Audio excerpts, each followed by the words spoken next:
قرآن کریم میں بیان شدہ واقعات اور قصص میں سب سے بڑا قصہ موسیٰ علیہ السلام کا ہے۔ آپ اللہ کے اولو العزم رسول تھے۔ آپ کا قصہ قرآن کریم کی 73 سورتوں میں جا بجا پھیلا ہوا ہے۔ 73 سورتوں میں پھیلے ہوئے قصے کو یکجا کرنا آسان کام نہیں۔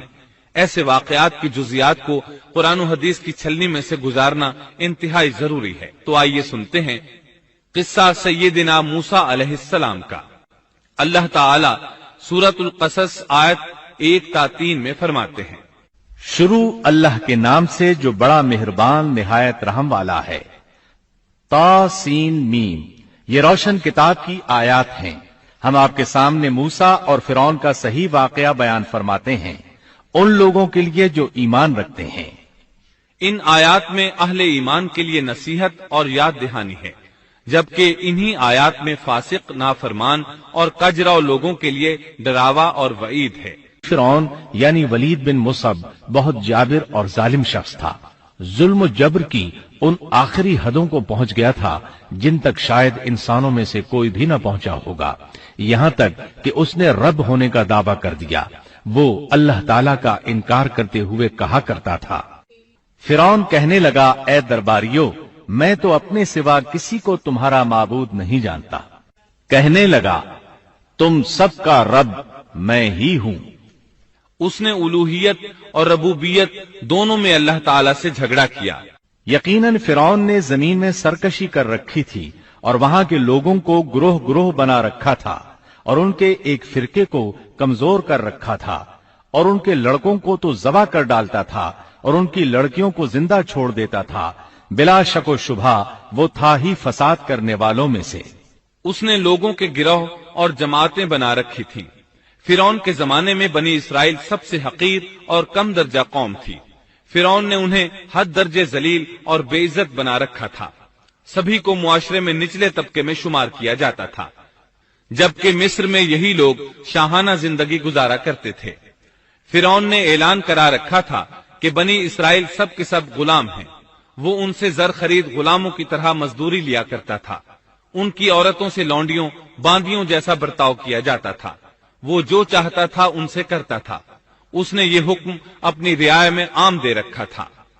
مصر کے باشندے اعلیٰ درجے کے لوگ سمجھے جاتے تھے، وہ قبطی کہلاتے تھے۔ فرعون نے بنی اسرائیل کو غلام اور محکوم بنا رکھا تھا، اور اس نے ان میں سے ایک فرقے کو کمزور کر رکھا تھا۔ بنی اسرائیل اس ذلت سے نجات پانے کا انتظار کر رہے تھے، اور اس کی وجہ یہ تھی کہ انہیں ایک بشارت ملی ہوئی تھی۔ اس کے مطابق ان کا نظریہ تھا کہ فرعون کے گھر سے ایک بچہ نکلے گا جو انہیں نجات دلائے گا، اور یہ بھی بیان کیا جاتا ہے کہ یہ بشارت انہیں اس طرح ملی تھی کہ خود فرعون نے خواب دیکھا تھا کہ بیت المقدس سے آگ نکل کر مصر کی جانب بڑھتی چلی آ رہی ہے۔ وہ آگ مصر میں موجود تمام لوگوں کو جلائے ڈالتی ہے، مگر اس آگ سے بنی اسرائیل کے گھر محفوظ رہتے ہیں۔ فرعون نے اس خواب کی تعبیر کاہنوں سے پوچھی۔ وہ کاہن اس کے نزدیک عالم تھے۔ انہوں نے خواب کی تعبیر یہ بتائی کہ بنی اسرائیل میں ایک بچہ ایسا پیدا ہونے والا ہے جس کی وجہ سے مصریوں کی ہلاکت ہوگی۔ یہ تعبیر سن کر فرعون ڈر گیا۔ تب اس نے ایک خوفناک حکم جاری کیا، بنی اسرائیل میں جو بچہ پیدا ہو اسے قتل کر دیا جائے۔ اللہ کی قدرت دیکھیے کہ ہارون علیہ السلام اس سے پہلے پیدا ہو چکے تھے اور موسیٰ علیہ السلام کی والدہ امید سے تھی۔ فرعون نے اپنا حکم یوں جاری کیا تھا کہ اگر ان کے ہاں بیٹے پیدا ہوں تو انہیں قتل کر دو، بیٹیاں پیدا ہوں تو انہیں زندہ چھوڑ دیا جائے۔ چنانچہ ایسا ہی کیا جانے لگا۔ ہر نو مولود بچے کو قتل کیا جانے لگا، بچیوں کو چھوڑ دیا جاتا۔ یہ تھا بچوں کو ذبح کرنے کا حکم جو بنی اسرائیل میں شروع ہوا۔ اس کا طریقہ انہوں نے یہ اختیار کیا کہ ہر حاملہ خاتون کی نگرانی شروع کر دی۔ دایا عورتوں کے ذمے یہ ڈیوٹی لگائی کہ حاملہ مستورات کی اطلاع دیں گی، اور جو دایا اطلاع نہ دیتی اسے بھی قتل کر دیا جاتا۔ اس طرح فرعون اور اس کے وزیروں کو ہر نو مولود سے باخبر رکھا جاتا تھا۔ ان دنوں سیدنا موسیٰ علیہ السلام کی والدہ اپنے حمل کے ابتدائی دنوں میں تھیں۔ انہوں نے اس بات کو چھپائے رکھا اور دایا کا کام کرنے والی عورتوں سے بھی خود کو چھپائے رکھا، یہاں تک کہ درد ذہ کا وقت آ پہنچا اور انہوں نے بچے کو جنم دیا۔